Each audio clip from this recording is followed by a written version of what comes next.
आइए हम सब वचन में जाने से पहले उस समय हम प्रभु से अपना संबंध जोड़ने आ सके, अपने आप को तैयार कर सके, जो आज वचन में बीज आपके बोया आने वाला है।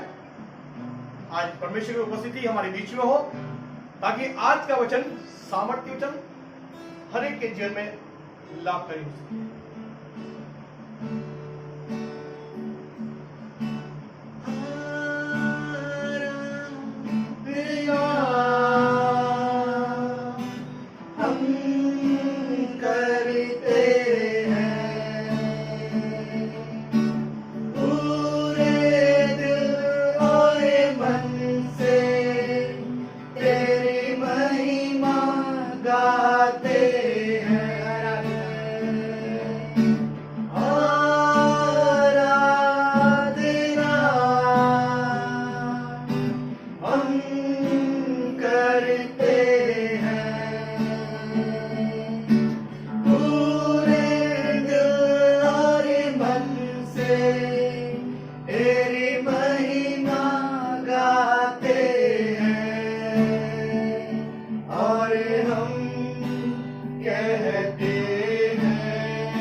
हालेलुया, सबको जय मसीह की।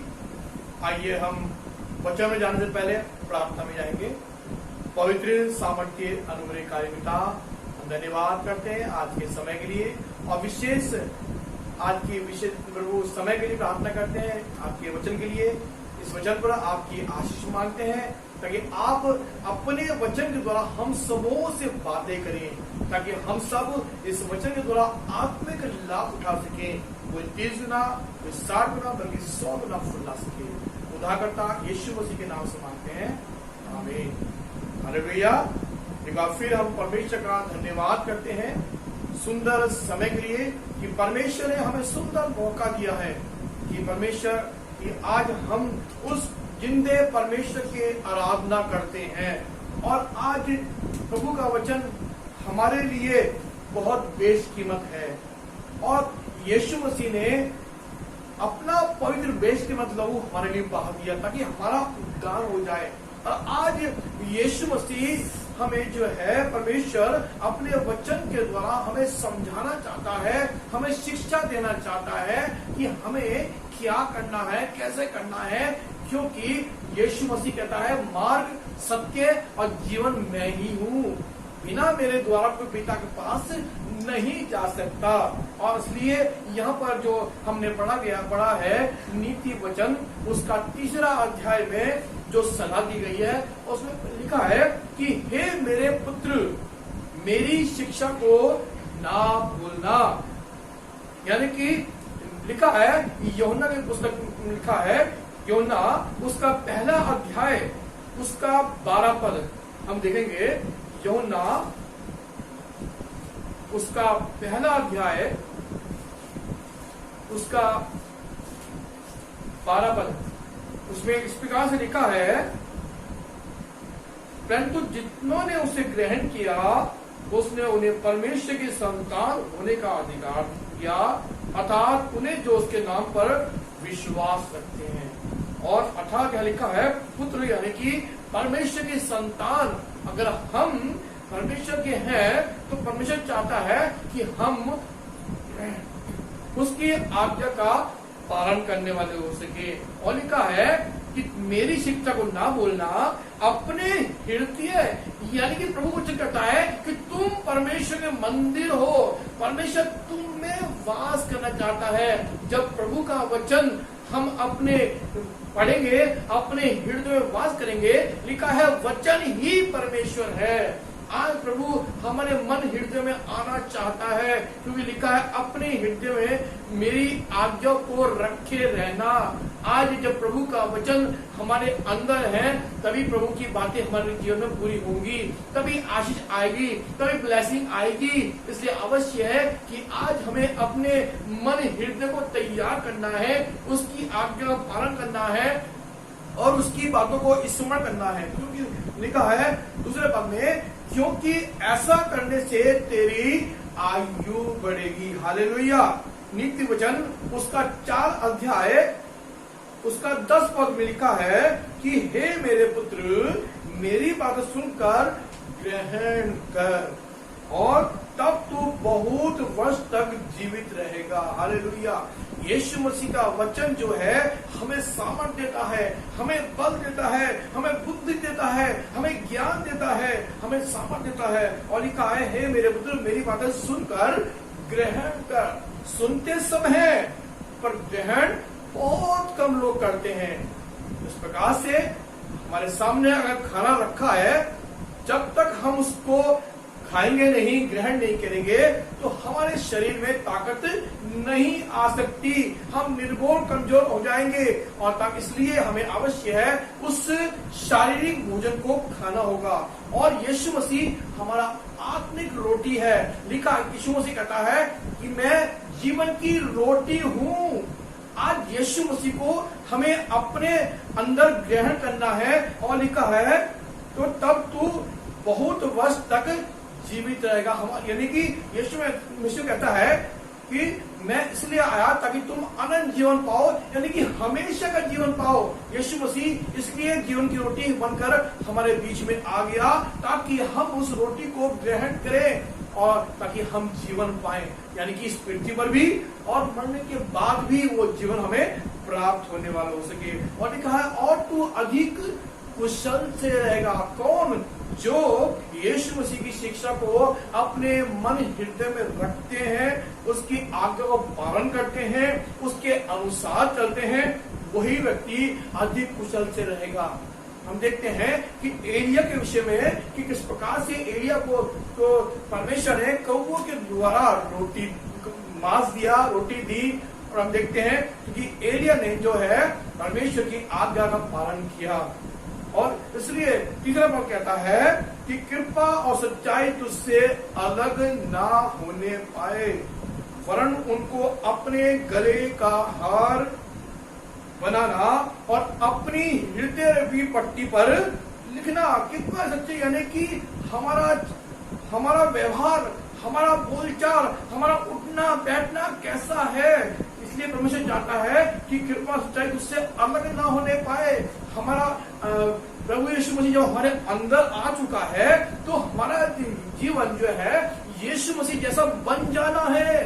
हमारे द्वारा दूसरे लोग आशीष पाए। जो हम बोले तो प्रभु का वचन बोले, कब बोलेंगे? जब यीशु मसीह का वचन हमारे अंदर होगा तभी तो हम बोल पाएंगे। अगर यीशु मसीह का वचन हमारे अंदर नहीं है तो यीशु मसीह की बातें हम नहीं बोल सकते। और इसलिए आवश्यक है कि वो बातें परमेश्वर हमसे चाहता है, क्योंकि लिखा है रोमियो उसका 12 अध्याय और उसका 1 पद में लिखा है कि तुम अपने शरीरों को जीवित, पवित्र और परमेश्वर को भावता हुआ बलिदान करके चढ़ाओ, यही तुम्हारी आत्मिक सेवा है। और लिखा है संसार के दृष्टि ना चलो। आज हमें अपने आप को परमेश्वर में जीवित, पवित्र और परमेश्वर में होकर भावता, यानी कि परमेश्वर को जो अच्छा लगता है, परमेश्वर को जो प्यारा लगता है, आज हमें उसके अनुसार चलना है। हमारा उठना बैठना, हमारा बोलचाल कैसा, क्योंकि लोग अधिकतर हम लोग पढ़ते हैं, और इसलिए हम एक चलती फिरती पत्रियां हैं। इसलिए आज अवश्य है कि आज हमारे अंदर कृपा और सच्चाई बनी रहनी है। और लिखा है और अपनी हृदय की पट्टी पर, यानी कि अपने हृदय, क्योंकि लिखा है तुम परमेश्वर का मंदिर हो। ये हृदय जो है, ये शरीर जो है परमेश्वर का है। और इसलिए आज हमें अपने उस वचन को उस हृदय में रखना है। जब हम प्रभु के वचन को अपने हृदय में रखेंगे तो हम सच्चाई की ओर चलेंगे। हमारे जीवन में कोई झूठ नहीं होगा, कोई प्रेम नहीं होगा, कोई झगड़ा नहीं होगा। इसलिए आज अवश्य है कि आज हमें उस बातों को अपने हृदय में रख लेना है।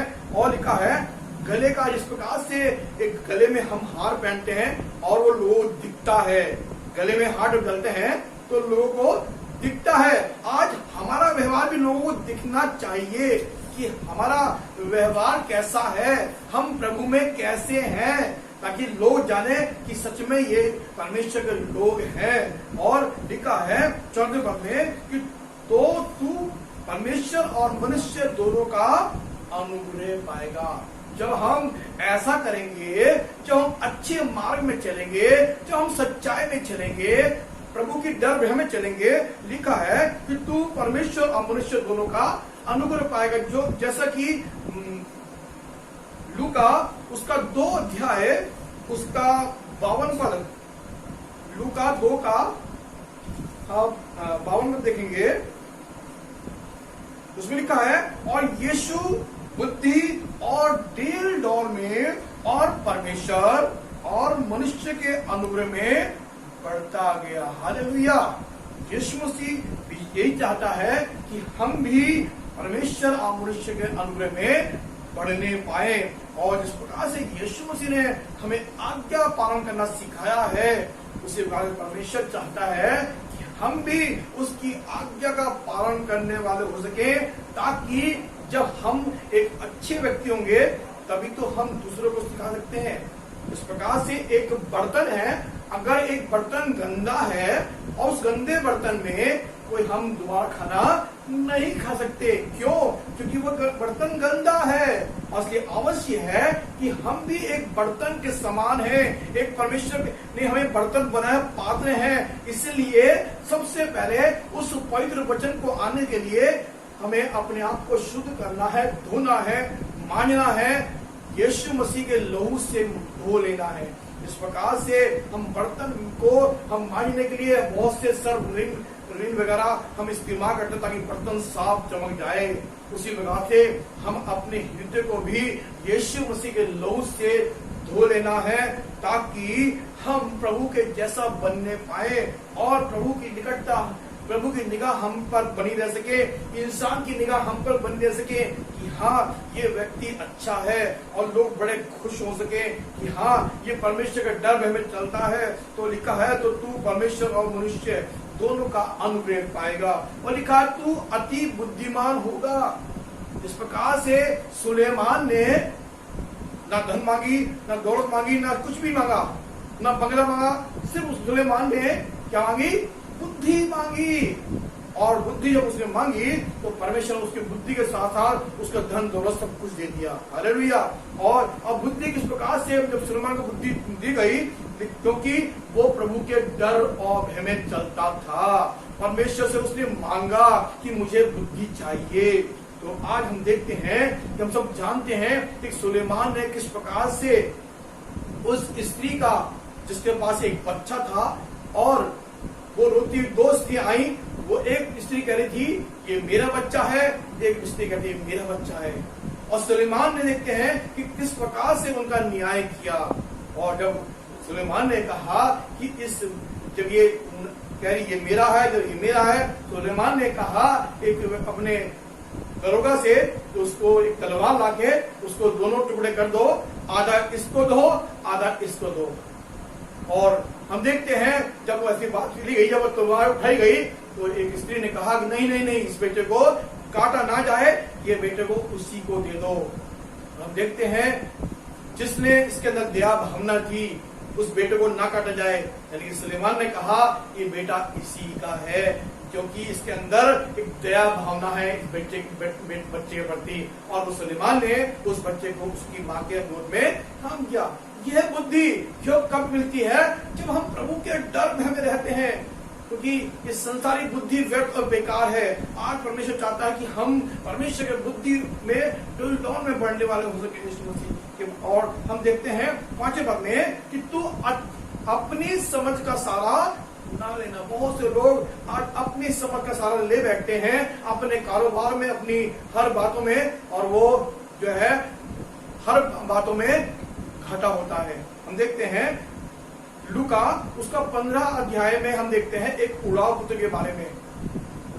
और जब तक वो पिता के साथ था, प्रभु पिता की आज्ञा का पालन करता था, तो वो अच्छा था। क्यों? क्योंकि वो पिता की बुद्धि के अनुसार चल रहा था। पर उड़ाव पुत्र ने जब अपनी बुद्धि का सहारा लिया और उसने अपने पिता से अपनी सारी संपत्ति लेकर और दूसरे दूर देश में चला गया। क्यों? क्योंकि उसने अपनी बुद्धि का सहारा लिया कि मैं इस धन को लेकर ऐशो करूंगा, आराम करूंगा। और जब देखते हैं किस प्रकार से वो दूर देश में चला गया, जब तक उसके पास धन था उसके यार दोस्त थे, और जब उसका धन खत्म हो गया तो यार दोस्त भी छोड़ चले गए, और एक समय आया उस देश में अकाल पड़ गया। और वहां हम सब जानते हैं कि वहां पर एक जगह गया और उसको एक सुअर में चराने का काम मिला, और जो सुअर खाते थे वो ही उसको खाना पड़ा। कब? क्योंकि उसने अपनी बुद्धि का सहारा लिया। जब तक वो अपने पिता के साथ था वो अच्छा था, उसे कपड़े मिलते थे, हर तरह की भोजन मिलती थी। पर जब उसने अपनी बुद्धि का सहारा लिया तो वो बिल्कुल से गरीब हो गया, लाचार हो गया, उसके बाद पैसे भी खत्म हो गए, कपड़े भी नहीं थे, यानी कि खाने को भी कुछ नहीं था।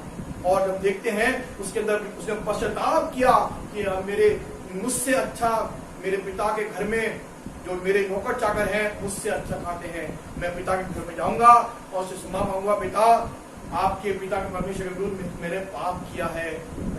जब वो बेटा अपने पिता की ओर घर की ओर दौड़ जा रहा था तो पिता जो है उसको पहले से ही इंतजार में खड़ा हुआ था कि मेरे बेटा आएगा, मैं उसे खींचे लगाऊंगा।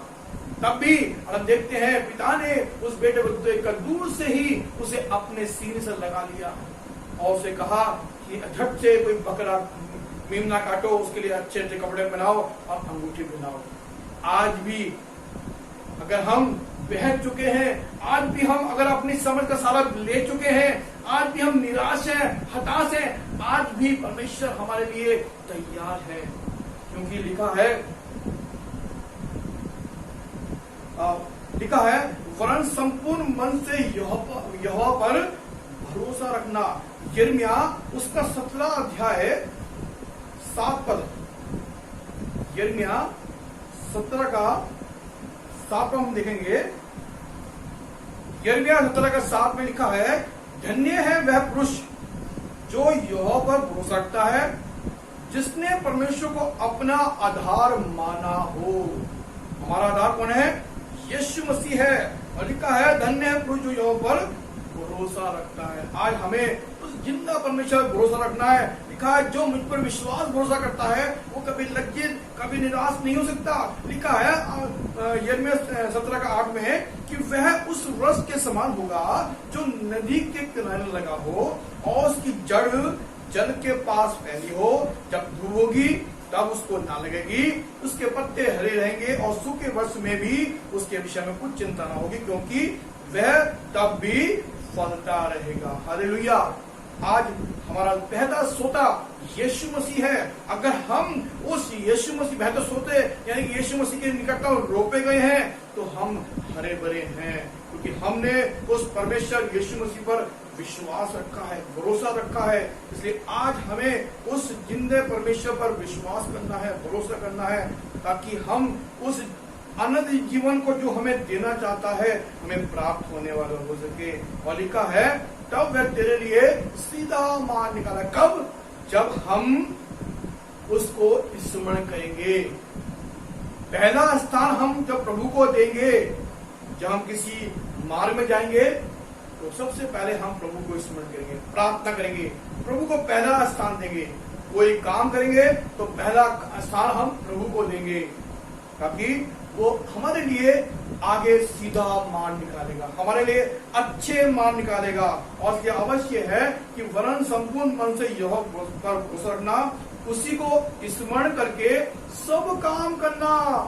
चाहे हमारा खेती का काम है, चाहे हमारा व्यापार है, चाहे कोई सा भी काम हो, उस काम को करने से पहले हमें सबसे पहला स्थान हमें परमेश्वर को देना ही है। क्योंकि लिखा है कि सबसे पहले तुम परमेश्वर के राज्य और धन की खोज करो तो तुम्हें सब वस्तुएं मिल जाएंगी, क्योंकि सब वस्तुएं परमेश्वर की है। हम भी परमेश्वर के हैं, क्योंकि यीशु मसीह ने हमें अपने लहू से खरीद लिया है।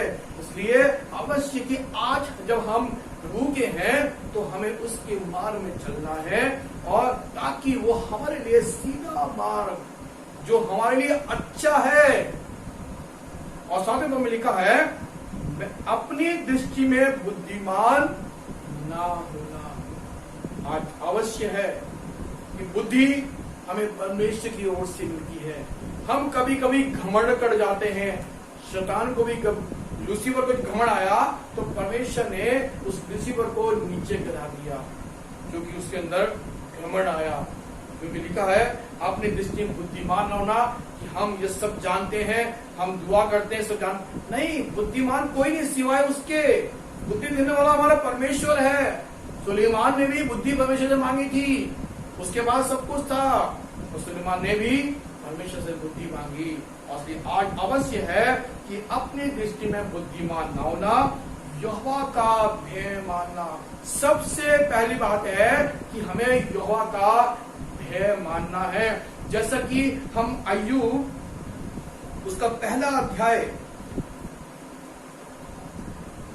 अय्यूब उसका पहला अध्याय उसके पहले पद में हम देखेंगे।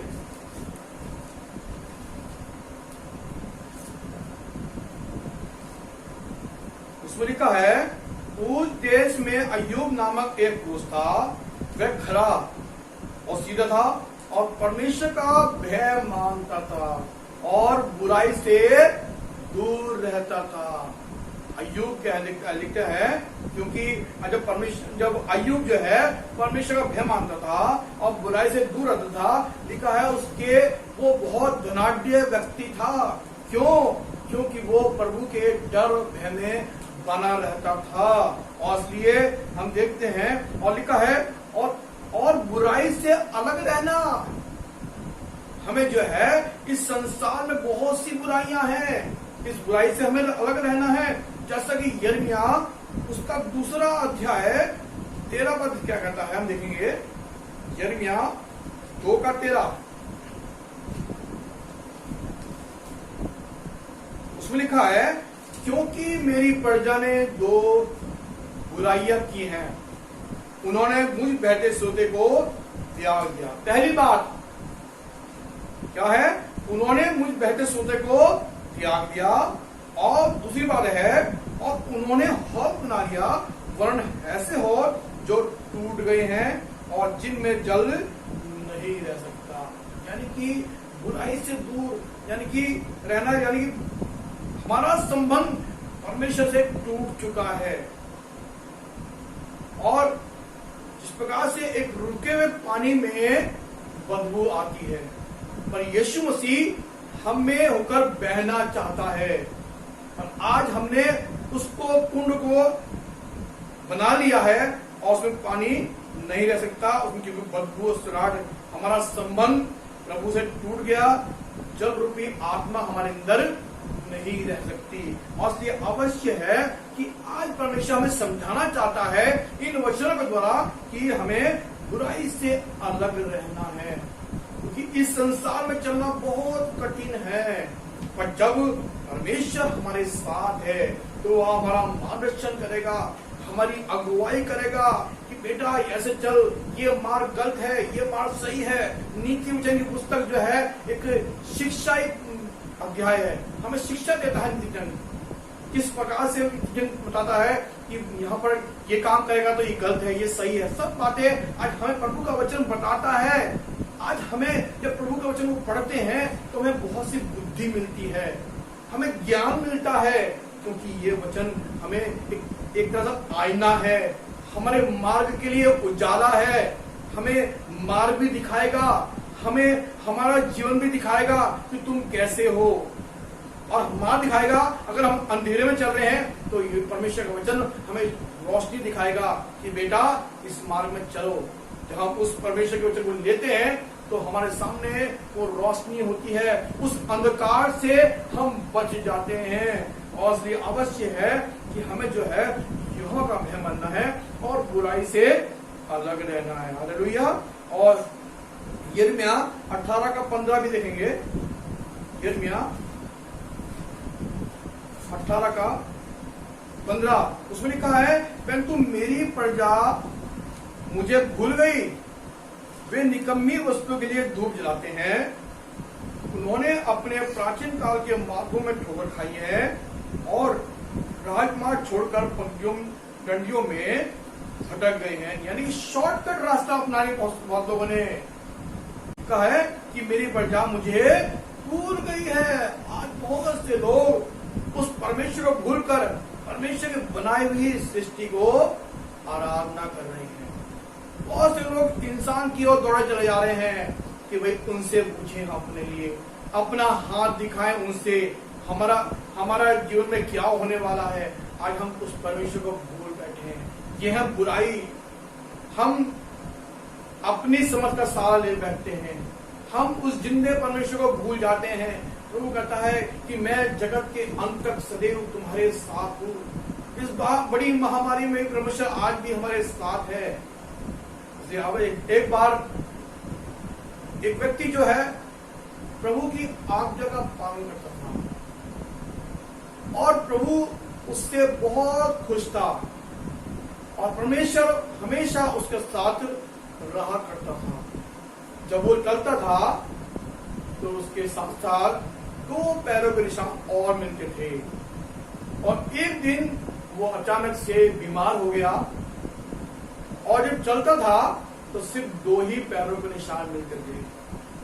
और उस व्यक्ति ने कहा, प्रभु जब मैं ठीक था तो प्रभु आप मेरे साथ थे, क्योंकि 2 पैरों के निशान आपके भी मेरे साथ चलते थे। पर जब मैं बीमार हो गया तो आज प्रभु सिर्फ 2 ही पैरों के मेरे निशान हैं, आप कहाँ हैं? तो परमेश्वर ने कहा कि बेटा ये निशान तेरे नहीं है, ये निशान पैरों के मेरे हैं, क्योंकि मैंने तुझे गोदी में उठाया हुआ है। हालेलुया। आज परमेश्वर हमसे बहुत प्यार करता है। हम सोचते हैं कि अरे परमेश्वर हमें छोड़ दिया है, परमेश्वर हमें भूल गया है, पर आज परमेश्वर हमें फिर भी नहीं भूलता है। इसलिए अवश्य है कि आज परमेश्वर जो हमें सिखाना चाहता है, हमें समझाना चाहता है, इन वचनों के द्वारा हमें उस शिक्षा को ले लेना है, अपने हृदय में बसा के चलना है। और जब हम उस परमेश्वर की आज्ञा को अपने हृदय में रखेंगे तो हम उसके जैसा बन जाएंगे। हमारे जीवन में एक अंधकार दूर हो जाएगा, हम ज्योति में चलेंगे और हमारे द्वारा दूसरे लोग भी जो अंधेरे में हैं वो भी रोशनी में आएंगे। क्योंकि लिखा है वचन में कि तुम चलती फिरती पत्रियां हो। जब हम पत्री हैं तो हमारा जीवन में क्या हो रहा है, ताकि हमारे व्यवहार के द्वारा दूसरे लोग बदल जाएं। हालेलुया। इसलिए उस दूसरे लोग बदलने के लिए पहले हमें बदलना होगा, हमें अपने आप को शुद्ध करना होगा, प्रभु के वचन को अपने हृदय में रखना होगा, ताकि हम दूसरों के लिए आशीष हो सके, दूसरों को ब्लेसिंग देने वाले हो सके, दूसरों को प्रार्थना करने वाले हो सके। और इसलिए आज परमेश्वर हमसे प्यार करता है, चाहता है कि हम उसके मार्गों पर चलें। वो कहता है मार्ग, सत्य और जीवन मैं ही हूं। मार्ग भी वही है, सत्य वही है और जीवन भी वही है। उसे सब कुछ हमारे सामने रख दिया है। निर्णय अब हमारा है कि हमें किस मार्ग में चलना है। मार्ग दो तरह के हैं, चौड़ा मार्ग है, सकरा मार्ग है। सकरा मार्ग है यीशु मसीह जा रहा है, और चौड़ा मार्ग है वो नरक की ओर जा रहा है। आज निर्णय आज हमारा है कि अगर आज हमें उस परमेश्वर के उस अनंत जीवन में जाना है तो हमें उस मार्ग को, उस प्रभु के वचन को अपने मन हृदय में रखना है, ताकि हम उस सत्य के मार्ग में, उस अनंत जीवन में पहुंचने वाले सके। अगर हम उस बुरी बातों में लग गए हैं, हम जो है वचन से हट गए हैं, तो हमारे लिए वो नरक है। आज निर्णय लेना होगा आप सबों को कि हमें कौन सा मार्ग चुनना है। आज भी प्रभु अपने वचन से हमें बातें करना चाहता है। आज भी हर एक घर में ये बाइबल पाई जाती है। परमेश्वर चाहता है कि आज मैं इस वचन के दौरान लोगों से बातें करूं। इसलिए अधिक से अधिक समय, जब भी समय मिले, हम उस वचन को खोले, पढ़े, और प्रभु हमसे क्या चाहता है वो हम उस बात को समझें और उसके द्वारा हम अपना जीवन व्यतीत करने वाले। परमेश्वर आज के वचन के द्वारा आप सबको आशीष प्रदान करें। आमीन।